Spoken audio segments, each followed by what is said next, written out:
Hello everyone, welcome to LearnPro. I am Rajan Kumar and I am here with a course on answer writing strategy. So basically before jumping into the course, I want to tell you that this course is comprised of multiple lectures. We will start with very basic things. For example, today's topic that will be what basically commission demands from us. I want to give you an overview of the entire course in a very short time. So we will start with basic ideas like the demand of the commission from an aspirant, that what kind of answers an aspirant must write. Then we will see the basics of framing a good answer, basics. And in the basics itself, we will focus on the IBC model, that is intro, body and conclusion. And we will see here that how different kind of introductions can be written based on the question, based on the type of question we can write in number of introductions. Then we will see what should be a proper approach to write the body according to the question, according to the directive of the question, what should be, what kind of body or what elements we should place in the body. So there will be a separate topic or separate lecture on writing the body, and then conclusion, because one of the most important part of answer writing is conclusion itself. People avoid this thing that we will write anything in the conclusion, but conclusion is a very systematic. We should learn it very systematically and professionally. So conclusion will be there. Then we will also discuss about various things like value addition in the question, structure of the question, etc. in the subsequent lecture. So this is going to be a very enriching course for you. So stay tight and let's discuss our today's topic. Let's come to our today's topic, which is the first topic. And the first topic itself is one of the most core topics, very basic topic, but most important topic for you. So this topic is what commission demands from an aspirant. That while writing an answer in mains exam, what is the expectation, that what kind of answer a person will write who is going to become a future bureaucrat in the country. So let's understand it one by one. The first demand is very simple, that the exam intends to assess overall intellectual traits. So what do we mean by intellectual traits? Because this exam is going to assess something from you. So what is that intellectual trait? We must understand. Suppose you were in class 6, then you came to 7, 8, 9, 10, finally intermediate and then graduation. And some of you might opt for doing MA also, because most of them get job by doing graduation itself. And even for civil services, graduation is the minimum eligibility criteria. So suppose one has taken this journey, so there will be some kind of transformation in the person. The intellect of a class 6 person will vary from an intellect of a class 10 person and one who has done graduation. So there will be a development, there will be a change in the outlook of a person. एक 6 class का जो बच्चा है, अगर मैं उससे किसी topic पे बात करूं, so he will not be able to tell a multiplicity, he will not be able to connect multiple things, and then he will be telling some kind of basic definition or some kind of basic things about it. For example, if I ask a child of class 6 that what is the basic definition of an atom, so he will be able to tell that atom is the most basic fundamental particle of a matter and so on. But if same thing if I asked from a 10th class person or a 12th class person, then he knows more about electrons, more about protons and neutrons. He knows about radioactive decay, he knows about the chemical bonding taking place between electrons, what kind of bonding taking place between electrons. And if I ask the same question from a graduate of the same subject or a master's person who is doing masters in the, because masters is a specialized thing, from a person of the masters, then the answer will be very different. So this is all about intellect. And the commission expects that if a person is preparing for civil services, he is undergoing through a multiple subjects. For example, he is learning about political systems, he is learning about the geography of India or geography of any particular region. He is also going through history, both of India and the world history, and then ethics, Indian economy, society, internal security, environment, disaster management, and everything. So a person who is going through a multiple dimension, multiple subjects, he has a different kind of intellect. And commission only wants to ensure, only wants to confirm that the person who is going to write the exam here, that the person whom they are going to select possesses the same kind of intellectual trait which is required to become a bureaucrat. Because a bureaucrat is basically generalist. He is not a specialist of some particular domain. So he should be having an idea of, he should be having a general awareness of the entire thing which is happening around him. So basically this is an exam which is going to test your intellectual trait and depth of understanding, that there should be a depth of understanding, and these things are going to be tested, not your memory. So memory is not going to be tested here, the depth of understanding, the analytical skills, and all these things are going to get tested. So this is the first demand of UPSC. Let's see through an example. Example is, evaluate the role of Niti Aayog in India's cooperative federalism. Now you can see here, in this type of question, suppose there are two types of aspirants. One person is there whose name is A and another person whose name is B. Both are aspirants preparing for civil services, and somehow they are going to appear in the mains exam. One person is writing in his answer about that when Niti Aayog was formed. So suppose he is going to write that Niti Aayog was formed between 2015, 16 and all this kind of. What is the structure of Niti Aayog? How Niti Aayog works? In his intro, body and conclusion, similar kind of things he is going to write. Then what are the other facts associated with Niti Aayog? So one person is writing an answer like this, but another person is trying to put some analysis, trying to do some analysis and then writing answer in a different way. He first tells that how Niti Aayog is different from its precursor, that was the Planning Commission. How it is different, what shortcomings were there in Planning Commission which is going to get solved with the help of Niti Aayog, or the Niti Aayog is going to solve what kind of lacunae, what kind of loopholes which were present there, and now this. So one person decides he is going to write in this way. Same person also decides that he will also consider the cooperative federalism word. So cooperative federalism is basically connected with the relation between a center as well as the states. So if that is the situation where states also have some kind of say in decision making, that will be called as cooperative federalism. Otherwise it is a kind of centralized system in which the states are not having any kind of say in the decision making. So Planning Commission was basically a centralized thing in which the whole and sole decision maker was the central government, and states have very few say because they could only give their opinion or something like that. That was also not entertained by the central government. But Niti Aayog is going to get involved in cooperative federalism, and there in the decision making process every state is contributing something. So basically now you have to decide that which answer clearly says that I am a mature answer. So definitely the answer of the person B sounds to be more mature, which is more value adding, and it has multiplicity of dimensions in it. तो ये जो exam है इसमें expectation होगा आपसे कि आप एक आंसर ऐसा बताएं जो सिर्फ फैक्ट का मेमोराइजेशन नहीं है, वो कुछ उसके अंदर एनालिसिस है, उसके अंदर कुछ लॉजिकल रीजनिंग है, उसके अंदर अलग अलग चीज़ों का कनेक्शन है, और फिर एक अच्छा सा प्रेजेंटेशन है.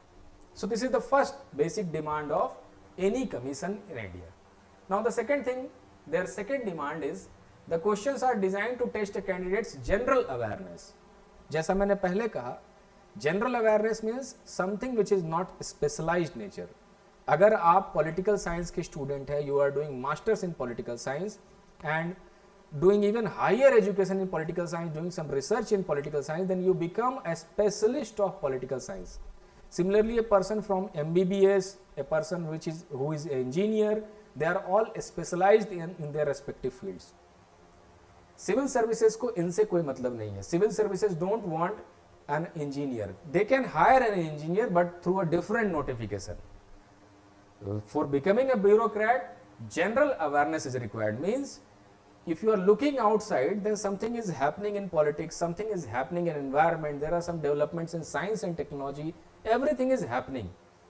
So the person here who is a bureaucrat, who is responsible for the law and order in a state and smooth running of government schemes and policies, proper implementation of government schemes and policies, he must be generally aware of all these kind of things. So a person must have general awareness. He may or may not be a specialist, but he has to be a good generalist, which is having a sound knowledge of his surroundings. So candidates' general awareness is going to be tested across a wide spectrum of subjects, which I just told you that across a wide spectrum means polity, geography and everything, with a specific relevance to a career in civil services. Means the question, the study which you have to do should be in consonance or in line with civil services requirement. In civil services, you have to know about artificial intelligence, but you don't have to worry about the coding part because that can be done by some specialist. So a district magistrate has to know that what is blockchain technology or what is space technology, what I can say here, what is nuclear technology and all these kind of technology. He must be aware of all these things, but he doesn't have to become a specialist in those kind of fields. Also, then you have to do what? Then you have to, in order to fulfill the expectation, you have to interlink the topics and apply them to real life scenario. Means you should be in a position to interlink all these kind of topics. Let's see it through an example. Discuss the role of civil society in environmental governance. Now you can see the question here. These questions sound familiar with NCERT questions because when you solve NCERT questions, you will find it very, very familiar with the UPSC, JKPSC or APSC commission questions. So here see the question, discuss the role of civil society in environmental governance. Now this question in itself is a combination, is an interlinking of various topics. Here you can find civil society, that means there is some part of society also, Indian society, there is some part of polity also. Environmental governance, there is some part of governance, which means how the government schemes are getting implemented in the country, and some part is some knowledge you require from environment also. So in order to solve a question from civil services, question of civil services mains exam, you have to develop that ability of interlinking various subjects. This is the second demand of any public service commission in India. Now coming to the third demand, standard of GS paper is such that a well educated person can attempt them even without specialized knowledge. This we just discussed here, because I told you that, let's see the example, discuss the role of blockchain technology in anything, agriculture, education, anything. There can be a large number of things, multiple things. Suppose there can be anything in the question. So discuss the role of blockchain technology. Now suppose you are from an IT background and by the grace of God you have worked in blockchain technology, then you must be possessing a lot of technical knowledge about the blockchain.